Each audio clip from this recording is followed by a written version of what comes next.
સુરત પાલિકાની સામાન્ય સભામાં હોબાળો મચ્યો। આતંકી હુમલામાં મૃતકોને શ્રદ્ધાંજલિ અપાઈ છે।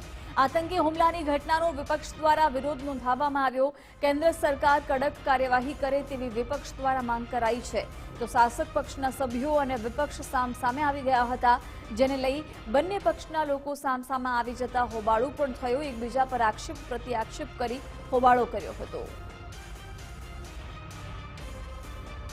સુરત મહાનગરપાલિકાની મળેલી સામાન્ય સભાની અંદર આજે જમ્મુ કાશ્મીરમાં બનેલી આતંકી હુમલાની ઘટનાના વિરોધમાં 2 મિનિટનું મૌન પાડી અને શ્રદ્ધાંજલિ પાઠવવામાં આવી હતી। જોકે આ શ્રદ્ધાંજલિના કાર્યક્રમ દરમિયાન શાસક અને વિપક્ષના સભ્યો સામસામે આવી ગયા હતા અને હાલ જે સભા હવે મુલતવી રાખવામાં આવી છે, પરંતુ સભા મુલતવી રાખ્યા બાદ જે વિપક્ષી સભ્યો અને શાસક પક્ષના સભ્યો સામસામે આવી ગયા છે અને આ પ્રમાણે તું મેમે છે તે એકબીજા સામે કરવામાં આવી રહી છે।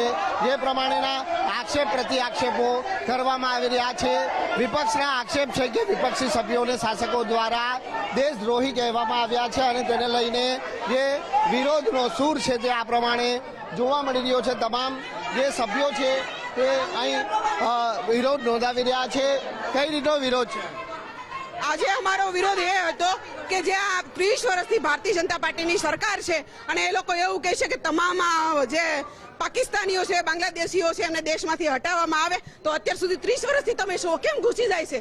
તમારી સરકાર છે, કેમ આતંકવાદીઓ હુમલા કરી જાય છે? 30 વર્ષથી તમે શાસન ચલાવો છો, વારે વારે હુમલા કેમ થાય છે? તમારી સરકાર છે તો કેમ હુમલા થાય છે?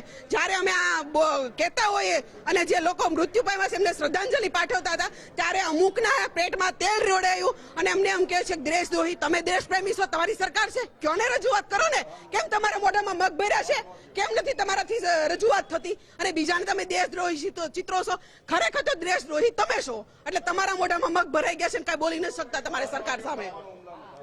જે પ્રમાણે આપ સાંભળ્યું છે કે આ પ્રમાણે આક્ષેપો છે તે કરવામાં આવ્યા હતા અને તેને લઈને જે શ્રદ્ધાંજલિનો કાર્યક્રમ રાખવામાં આવ્યો હતો, શ્રદ્ધાંજલિના કાર્યક્રમ દરમિયાન છે તે આ હોબાળો થયો હતો। ત્યારે હાલ તો જે આક્ષેપો પ્રતિ આક્ષેપોના મારા વચ્ચે આ જે